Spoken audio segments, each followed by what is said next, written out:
Hello, this is Dr. Llewellyn Eisen, and in this lesson on disease, I want to talk just briefly in this short lecture about the historic outbreak of plague.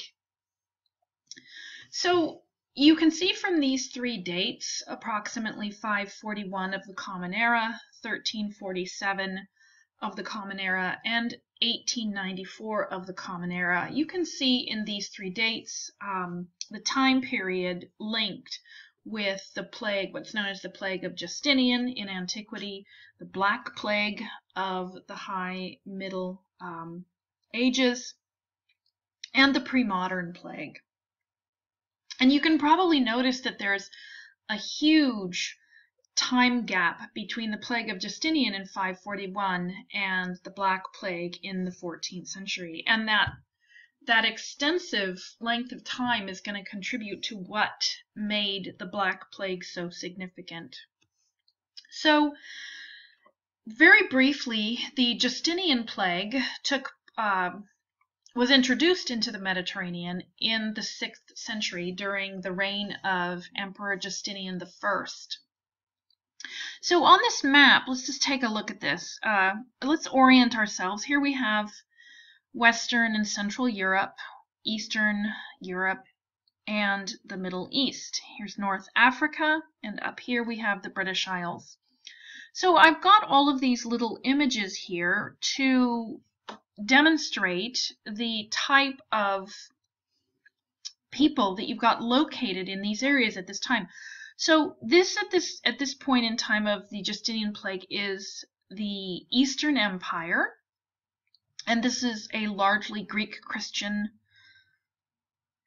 portion of the Roman Empire. Here's the Western Empire, and it's largely a Roman Catholic, or Latin is more accurate, a Latin Christian portion of the empire. Up here you have the Frankish kingdom and the Lombards. These are, in time, part of the Western Christian community. And then in this area here in the British Isles, you have also Christians who are connected with Latin Christianity. Now up here you have individuals who, these are North people and Slavs, and they are not at this point necessarily affiliated with Christianity. Now let's take a look at where the plague spreads during this first historic outbreak. So it can be traced largely to Alexandria, and it spreads all along the coastline in areas where trade is greatly impacted. And of course it travels by trade, we know this. And so if we look at the religious makeup of the Roman Empire and we look at the movement of the plague, we can see that it would be very easy to draw the conclusion that the plague is some kind of divine action as a result of impiety. It would not be difficult to draw that conclusion when you think about the fact that the Roman Empire is largely either Greek or Latin Christian, and the plague is largely centered. Of course, one can say, oh, well, it's traveling through water trade routes. One can make that conclusion, but one can also make the conclusion that, oh, it's got something to do with Christianity. And the point is that people made both of those conclusions. The next historic outbreak of the plague of the Middle Ages, comes from Asia, approximately mid-14th century, and spreads along the same through the same port system largely, but it goes up further, up into the Scandinavian countries as well. The only area relatively unimpacted by it is this area here, and again that has to do with the movement of people. Now this we'll come back to the Black Plague in a minute, and then the last period of historic plague outbreak is within China,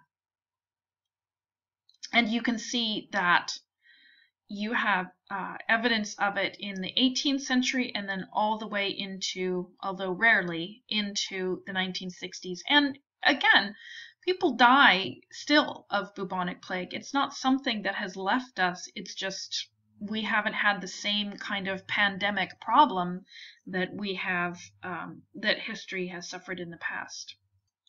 So, what made the plague of the Middle Ages different? As already mentioned, timing had something to do with it.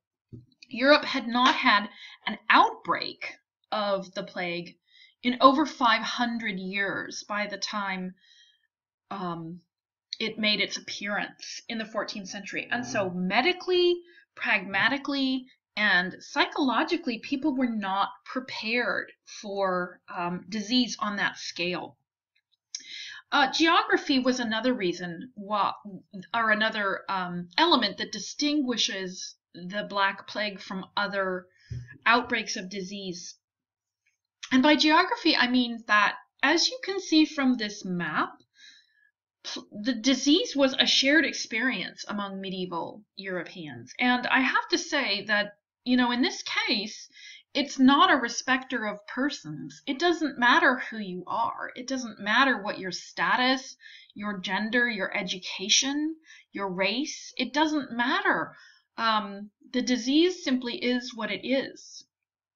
Except for an area that we today understand as Poland and Bohemia, the Black Plague affected every part of Europe, which leads to the other element, and that is the extent of impact. The average mortality rate was 45%.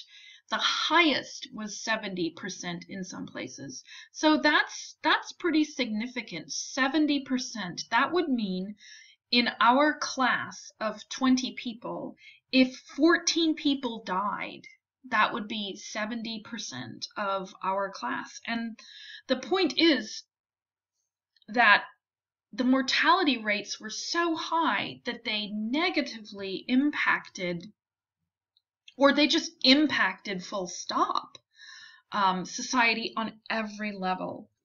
Not every impact of the plague was negative, though. If you watched that little brief link that I put in on disease into the lecture, some of the things that the author of that little lecture noted was that, death creates opportunity for people. And so in some cases, individuals were able to gain employment or learn skills, things that they would not have maybe had opportunity for. And of course, there was a social impact to the plague in terms of things like marriage and reproduction rates. And there was also changes in the intellectual fields as well. There were advances in science with the development of the empirical approach to problem solving. There were advances in theology as people worked out at the intellectual and philosophical level how to deal with death. And there were also, I would say, advances or certainly changes in the fields of art and literature. And we will talk about that in another lecture to follow. Thank you.